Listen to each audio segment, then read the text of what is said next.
Three, two, one, live.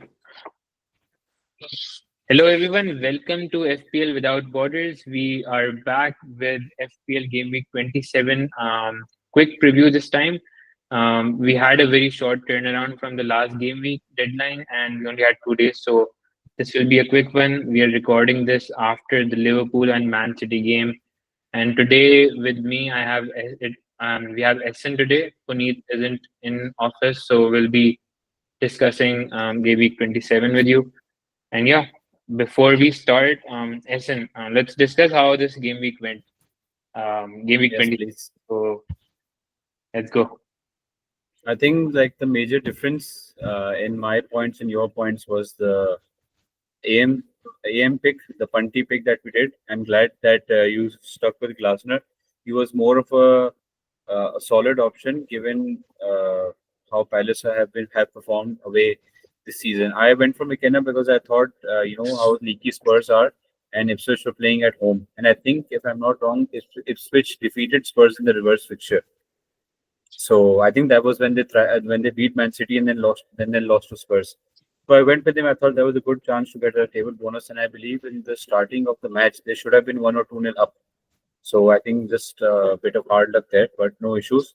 Uh, I just feel a bit sad about benching Van Dijk, but given the fixtures Robinson had, Gabriel had, I figured they would have been better picks, but such as FPL. But I think it's still a decent game week overall. I think I was expecting a bigger red arrow, but I think 208K is not bad, and we can move again. And I think you had a decent game week as well. Just I think Palmer disappointed. Uh, he had a clear shot on goal, where he could have easily lobbed the keeper, but he decided to set him down and score, and that just became too much. So he's a bit of a problem, but I'm sure we'll discuss it later on. And I think it's a pretty decent game week, given that it wasn't really much high scoring, and your typical players did not really perform as much. You expected Gabriel to have the clean sheet, you expected Arsenal to score. People got in Nwaneri as a differential punt, at 4.6, and people expected the Chelsea game to be more high scoring, but Asensio and Rashford, who aren't in many people's teams, they were the ones who were involved in the goal, as opposed to Rogers or the likes of Watkins. So I think just behind us now, and we move on to the next one. Yeah, yeah. I think it was a very weird week in a way that one, it was Yeah, very swingy. So like you manager wise, you either had if you punted on people, you either had 1 or 0 points, and then you have 20 points. But then you also have Slot and Emery with 8 and 10. So 1 and 20, I think, was a big swing very much. AM wise, but even with that, I have 20 points from Glasner, but I only have three safety points. So I am up from 112 to 100K, which is a very, very minor green, which is sort of surprising for me because, like, apart from Glasner, like, honestly, like, nobody really returned. Not in my team, but even generally. So apart from Mbumo and Isak, I don't think any of the famous or highly owned assets did anything. Yeah, So, and even Puneet's team, we don't have Puneet's team, but he had Isak captain. Even with that, he's on a very minor green. So, a very weird week, definitely. for sure. But like you played Hall over Van Dijk, I think that was sort of punty and it sort of paid off as well. So It was. at least that's good. Yeah, Um, but but yeah, I think we have a lot of learnings from AM. I don't know if we'll have this chip next season or not, but for yeah, people who still have AM left, um, we'll sort of try to debrief our whole analysis on AM overall. for sure. Okay, so again, as it's a very quick turnaround week, we'll only talk about two main topics today. One is your assistant manager, like retrospective learnings from AM chip, and especially for people who haven't used AM yet, this section will mostly be relevant for them. And apart from that, the captaincy decision, which is sort of split this week again. Even in 26, we saw a split captaincy decision. So Salah, Mbuemo, Isak, and all of them sort of gave a similar return, so it didn't really matter. But this season, I think this game week we have a couple of options. So yeah, let's get into the AM AM chip analysis. We don't really have a lot of creators for this, so Yeah, because it's it's still somehow ongoing. yeah, it's still ongoing. That's why we can't really talk about the points in too much detail. But before, in fact, we go into AM, like a very high level view on chip usage overall. This is looking into the top 10K ranks only.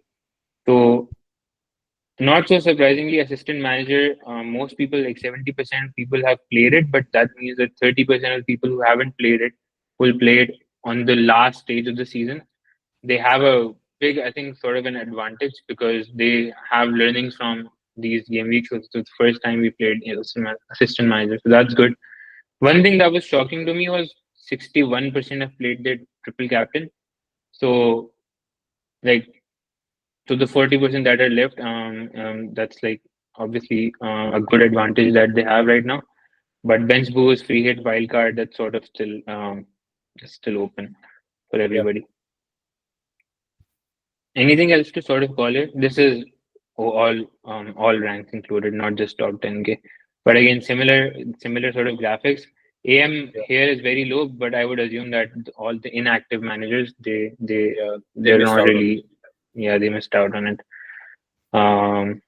But yeah, so AM, I'll quickly summarize the points that all the managers sort of got in SN. Like, would love to hear your overall view on if you like the chip or not, and then yeah, generally learnings from the chip. So week one, which is game week 24, was a double game week, Liverpool and Everton. So people went with Slot versus Moyes.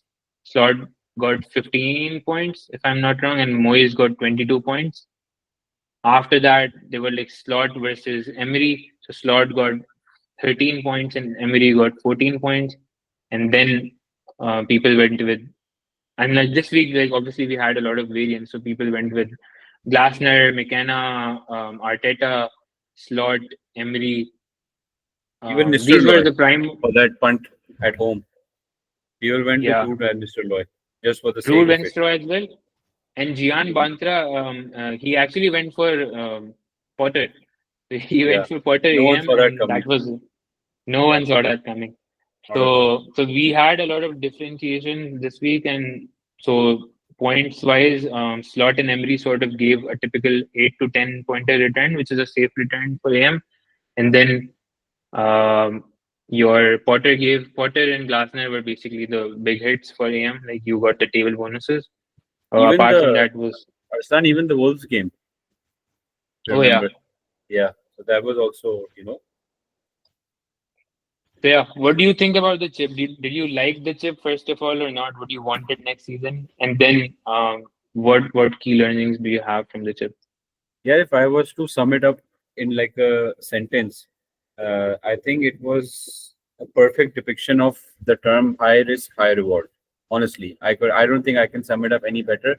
And this game week that just ended is an accurate depiction of that, in the sense that the safe pick, low risk, low reward type, the safe pick was Slot. Liverpool has a form; they had decent fixtures. So if you kept Slot, you would still be, ticking over the points. I, for example, went with Moyes. I got the return. I went with Emery, which was a bit decent. They should have done better. I think they drew the Ipswich game. That should have been better. Had he, won or kept a clean sheet or scored a few goals, I think I would have gotten a higher return. But the game week 26, where you mentioned the likes of Potter, you mentioned the likes of the Wolves manager, and for that matter, even in the single game weeks, uh, Marco Silva, Fulham, back-to-back 18 pointers. Brighton manager, the Chelsea game before that, back-to-back 20 pointers, I think. So it's the perfect definition of high risk, high reward. And knowing what we do know now, and if this chip is still available in the next game week, I feel that just looking on the horizon, 3, 4, 5 fixtures in a cluster, as opposed to taking it game week by game week, if you just see that where you can get an ideal combination of a safe fixture for the guaranteed points and a mix of the table bonus fixtures, I think that is where you can actually target your game week or your AM chip if it's available in the next week. That is obviously when you see when the season started, before the doubles start to come in, before the blanks start to come in. And I think it was a very good chip. I was personally was expecting, maybe when I heard on Twitter that in the early seasons of FPL, there used to be a chip called All Out Attack, where you could basically play your third attacker or your fifth attacker or your eighth attacker on the bench. And I thought maybe they're bringing that back, but this definitely was a different chip. It required a lot of strategy, given the fact that you could not have more than three players of the same team. Your budget was locked. You could not play any other chip, so it did require a lot of thinking. And given the fact that we were me, you, Puneet were the ones who started from the get go, we started from the actual game week that it was available. We were brave, even though for me the last game week did not work out, but getting 30 more points for 3 game weeks across 5 games, I think it's a pretty decent start. And those who still haven't played it do still have a lot of chances. Newcastle have their game week; they can do that if they're not using their triple captain, or maybe later on towards the end of the season, where the underdog versus the giant case comes where the giant doesn't really have anything to play for, but the underdog is surviving to maybe stay in the league or just have that consolation of games. So I'm sure that there's a lot to think about it right now. Also, for those who haven't played it, and if it's made available in next game week, that you can certainly look towards strategizing more and maybe have like one eye on the fixtures more than we normally do in our fixture ticker. We usually look for it to maybe wildcard or just get that player to punt in. But given the AM chip, I think it did require a lot of strategy, a lot of thinking, and I think our pod when we started discussing it initially also, uh, the usual split like you said, slot versus Emery, slot versus Moyes. So it definitely was a good chip, and if it's there, I'm looking forward to it again. Yeah, definitely very well rounded up. Uh, like there's so many aspects to this chip, right? It's Yeah, not just the manager decision, but the constraints that you have. So budget and three max players from let's say yeah, Liverpool or whatever. So that decision, which manager you'll pick, also impacts which players you'll have. And sometimes like even choosing the player, I think was not strategy wise, but generally like retrospectively, I think the managers didn't have as big of a swing as the players did. That's one of my sort of learnings, that don't overlook the players that, oh, I want slots, so I'll just get three Liverpool. But you have to really be sure on what two other Liverpool assets you're looking for, because like player swings was also like, pretty big. If you went for Endai versus Beto, that was a massive swing in my opinion. I keep repeating that, but like Beto has still, like, I think he scored one goal yesterday, and he almost yeah, got a penalty last second with against United. So I think like that's one thing.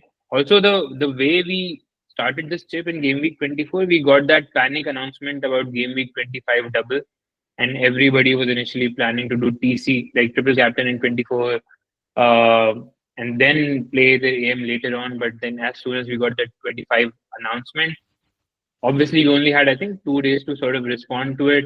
And natural yeah, reaction was everybody played their PM, most AM, most of the players or managers. So I think that could have been better managed in a way that if we had like prior onside. Like in fact, like why could they not play this chip since the beginning of the season? People would have more variance. It would be, I think, more managers might have been more active.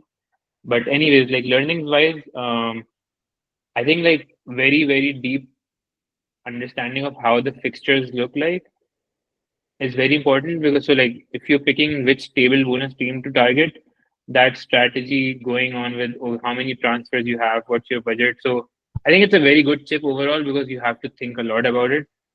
We just didn't have the time this time. People who ran it in Game Week 24, so people who yeah, still have the chip, I think they'll be at a good advantage. for Um, sure. but um, but yeah, that's sort of my very high level look at it. I obviously scored the table bonus. I had slot for 4 weeks. We were sort of got unlucky. The Everton last minute equalizer, and then um even against Villa, it was a very tight game. Darwin Nunez could have scored, and he could have won again. Yeah, So a very nice chip overall. for sure. Anything else to sort of add here? I'm I sure we're think sort of just missing some points. your earlier point about picking the player versus picking the manager. I remember people took out Chris Wood to accommodate Gakpo for the double. And even though Gatpo played the first game, but I think he was injured after that. So they missed out on the point 17 points of Wood. Similarly, the next game week for Villa, people took out Isak for Watkins because they didn't have another route, and Isak scored 13. And if you captained him, then 26 points. So then again, it goes to show the variance that your decision has, whether you stick to three from a team versus three from a team, including the assistant manager, and not discounting the single game week fixture or other doubles of players that can actually perform game week in, game week out. So I think Wood got an assist today in the 4-3 loss Mm. also, which goes to show that even in loss, even in defeat, he still is vital to how Forest play. And just like him, there are many other players also. So I think it's just about finding that right balance, and I'm sure it won't be that easy because this was the first time this chip was introduced.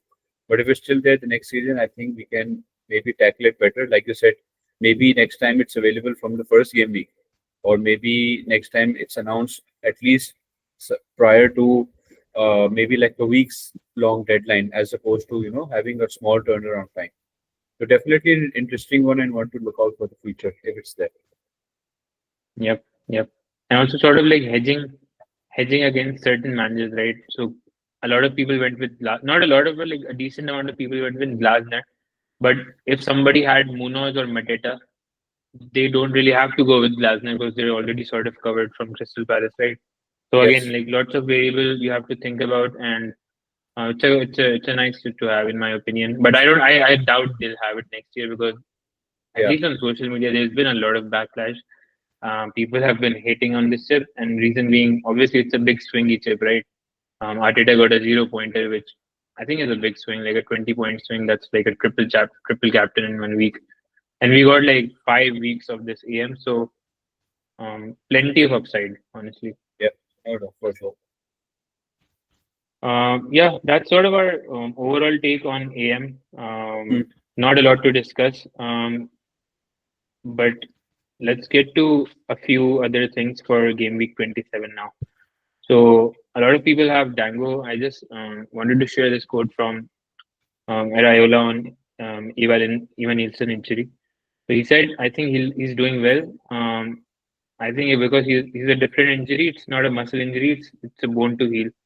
But basically, he said, I think it has been going well for him. I think 1 to 3 game weeks, I think he might be back. And because he was the first choice player for the first choice striker for Bournemouth, I think it's a one to watch for Dango owner especially. All right. So our final discussion today is on captaincy. So for captaincy this week, SN, what are you looking at? I think the obvious shouts are obviously Salah and Palmer. But yeah, what's your take on captaincy this week? I think I currently have it on Palmer just because of the fixture, and I expect Chelsea to bounce back. Obviously, I'm a Chelsea fan, and I saw the Villa game. They were pretty decent overall. It wasn't like the earlier games that, for example, the Brighton game where we had 70% possession but no chance to show for it. This was a game where we did have a lot of chances and we could have put the game to bed. And Palmer was, still at the focal point of things, but it just wasn't meant to be. And I think the fixture is just too good to ignore. I think people have sold Palmer also just because they've run out of patience. And I understand because in the last 6 game weeks, I think he has like maybe 14 or 15 points. So that's very, very unlike him. But if you again, just like today, Salah was a safe pick and he delivered. So if you want to go ahead with that, and it's not a bad week to pick Salah or even go against it, like both ways. He has a Newcastle at home, and you saw that how leaky they were today again. They conceded the first, they scored fourth, and then they conceded two again. So safe pick can be Salah, but maybe a little aggressive pick can be Palmer at home. I think me and you both currently have it on him. I'm not sure Hmm. if it stays that way, but maybe there's a good chance it does. And Yep. just because I don't trust any other Chelsea mid, they would purely be funds. Like Sancho, not I wouldn't. Madueke is not there. Enzo might honestly be a good differential here. like for our eagle eye section of our podcast, that he can be actually a very good punter, and because he actually played with the most heart in the game. You saw, I saw after the game that he was, visually very upset, and he was getting in good positions. So having Southampton at home, Lavia is out injured, so his minutes are not an issue at all. So maybe he can be, for like you said, if Ivan Nilsson is to eventually come back into the line.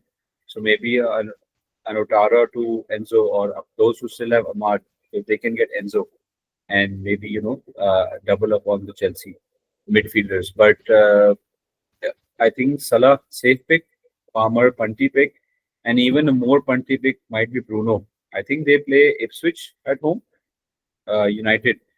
They have Arsenal at home, and then they have Leicester away. I was actually, just before we started our discussion, I was actually thinking of getting him, and I wanted your opinion on it, because I wanted to take out Luis Diaz, because I have 6 players, remember, for the blank game week 29. I was looking to replace them. So I was actually thinking of getting Bruno. I think Bruno has Ipswich home, Arsenal home, and Leicester away. So it's not a 1 week punt. I can actually keep him for 3 game weeks. Or maybe if I Hmm. decide to wildcard in game week 30 or 31, then I can take him out. I won't obviously Mm. captain him, but like Hmm. if getting him will get me 2 out of 3 home fixtures, 2 out of 3 easy fixtures, and one less blank fixture in game week 29 for me to worry about. I have 2 free transfers, so I was thinking of using one on it. So I wanted your take on that and your take on the captaincy from your point also. Yep. So captaincy, I have the players with most predicted points in game week 27 only, and Palmer is top of it. Southampton home, 8.8 expected points, and then number two is Salah with 7.9. Newcastle is have been leaky, like they did ship 3 goals today, but Newcastle at home, I would. So again, like it's going against Salah is like obviously a riskier thing with the form he's in. As we discussed in the last part as well, like against City today, he scored like they scored 2 goals with 30%, I think, or 40% possession. They barely had the ball in the second half, but Salah still got 2 returns. So he's just relentless. So going against him is difficult, but right now I feel like the way Southampton have been playing, they've been shipping goals here and there.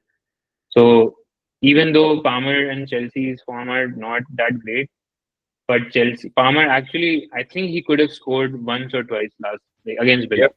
He Yes. Yes. had one Easily. open chance that a Palmer from any other week would score. From his left foot, if you remember, he curled it and it Yeah. went He outside curved the. it. Yeah. Yeah. I remember. Yeah. So I think Palmer is a very solid shout, and I am honestly thinking of going with it, although I know it's risky. But I think it's worth the risk because the upside is they could go score 3, 4 goals. While Newcastle, I don't think it will be an open game. I think it would be like a 2-1 all out. Yeah, it could be a Yep. Liverpool win, but I don't see like too many goals being scored. And also, what what is the Liverpool midweek fixtures? Like I think we have what is the fixture schedule? So do they have 3 games Can you this also week check or the Premier League fixtures also? Like if the deadline so? is on Tuesday. Hmm. The deadline's on Tuesday for this one, definitely. After that, I think it's in first week of March. So yeah, here. So we have 26th Feb, which is Wednesday, Liverpool Newcastle. Then they have 1 week later, they have Champions League against PSG, which is Yeah, the away. first leg. So they'll be traveling for that. 2 days late, 3 days later, Saturday, they have the Southampton game, which is their fixture for which I'm holding on to Trent as well. Yeah. But again, like with so many matches and with no sort of backups, like Salah has been playing every game, and he'll obviously play the PSG game as well. I'm pretty sure. Um, but would that mean that he gets a 60-minute sub off against Newcastle? If the game is done by then I'm Maybe. pretty sure. That's why I'm very keen on taking out Luis Diaz, because Jota is fit, Chiesa is fit, Hmm. Nunes is fit, so I'm pretty sure. And I think Gakpo is also back. I don't know. Gakpo got subbed in today. He Yeah, got yeah. subbed in today. So So I he think played Luis some minutes. Diaz, as tempting as the Southampton game is, but keeping him until then and seeing him benched, I think that would be very bad. So I'm probably just going to keep the safe assets, Van Dijk and Salah, and just bench one of them for game week 29 because obviously a lot of value tied up in Salah. So Mm. just holding them till then, and just keeping an eye on my other assets. I have Hall, I have Isak, I have Mateta. So Mateta can easily become a Marmoush, game week 29 and onwards, because I'm not sure how the injury of Haaland is. And even if Haaland is fit, I'm pretty sure Marmoush can play easily. And maybe Cunha can also come in, like you have in this graphic. I think his fixtures are pretty good. Fulham, West Ham, Southampton, Everton, Ipswich. So yeah, I can easily go to Cunha to take out Mateta also. So yeah, I one to would look like out. one food for thought. We discussed Puneet and I in the last pod, but game week 30 and 31, Mateta has Southampton away and Brighton and home, which I think are good fixtures for him. Although he Yeah, sort of blanks in 29, but this would be like a super nice differential to have if you keep him and somehow keep him. But regardless, like keeping on the captaincy discussion, I think Palmer and Salah are obviously the best picks this week. I wouldn't go with Mbeumo home. I wouldn't Isak against Liverpool away. I wouldn't go there again. yeah, Cunha, Bruno, none of them sort of shout and pick yeah. All they raise their differential hand up. picks. So yeah, like two punty, I feel. So Palmer versus Salah, I think it would be a very sort of even split. Maybe not even. Maybe we'll have again Salah at to Yeah, 180% ownership, yeah. but I think Palmer is the Had difference this Palmer week. been in form, I think then would have been a very equal split. But he just needs that one game. If you remember, Brighton and Chelsea at the bridge 4-2 out of nowhere. Yeah, So just needs that one game, and I'm hoping that he comes to form because a lot of Chelsea's form really depends on how he plays and how he makes the team tick. So my currently on Palmer and might just stick to that because I think Salah being captain or Salah being in the Liverpool team in people's FPL team is just like an indifferent uh, option because if he's blanking for everyone. If he's scoring for everyone. Palmer, on the yeah, other hand, people did have transferred him out. I think his 60% ownership is now lower compared to maybe a few game weeks before, where he was cruising. So I think one to yep. definitely look out for an interesting option. And if you remember before game week 30, 25 and game week 32 were announced, people were actually thinking of triple captain, saving it for Southampton home for Chelsea, like Palmer, if you remember. Yeah, So I think like people are sort of maybe overlooking it a bit, but yeah, I think yeah, I'm confident with Palmer for this game. Having said all the pointers that we discussed, that Chelsea is not informed, but they're taking good positions. I think Southampton away would be it's the fixture to target 100%. for sure. But yeah, I think that's all that we have for this week. It was mainly AM discussion, AM retro, and then captaincy picks. Captaincy picks for me, it's Palmer and then Salah, and then I wouldn't go anywhere else unless you're Yeah, super this chasing a rank and you wanna like punt on someone very random like Neto or Nkunku.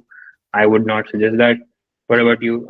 As in like final ranking? yeah. I think it's only going to be Palmer versus Salah, and I'm not sure how it would change. It might stay on Salah, it might stay on Palmer. But I think yeah, those even those who are chasing, I don't think it's the kind of week that you can look anywhere else apart from Palmer and Salah. Maybe just getting another transfer in and having that player might be enough to cover the differential aspect. But captaincy it should not waver between Palmer and Salah. Either the safe pick is Salah or the Yep, aggressive pick is Palmer. Yeah, so both aspects are covered depending on your risk appetite. yep. If you even look at the fixture ticker for 27, Chelsea, West Ham, and United have the best attacking games, but you wouldn't want to invest in you wouldn't want to captain Bowen or Bruno. So yeah, I think it's a good shout. Liverpool is far down because Newcastle obviously is a good side, but Salah Yeah. will again score 60+ % of the Liverpool goals. So we are sure, like we're very confident with Salah. And a 1.2 again. Remember is Liverpool fixtures are pretty stacked together. To Wednesday, then one Wednesday, then Saturday, then Tuesday. So fixture turnaround is pretty high. I wouldn't be shocked to see some early substitutions if the match is done. Keep that into account. And yeah, that's all we have for today. Thank you everyone for watching, and if you made it till here, please Yeah. like and subscribe and share and support our channel. We put a lot of time investing in gathering content. This was again a shorter turnaround, so it was a shorter video and less content, but we'll be throwing in more content for the next week with some detailed statistical analysis and Yes. Eagle's Eye and other stuff as well. So yeah, do like and subscribe. Okay, Arslan, thank you, and hope to see you in the next video. All right, guys, bye. Bye bye.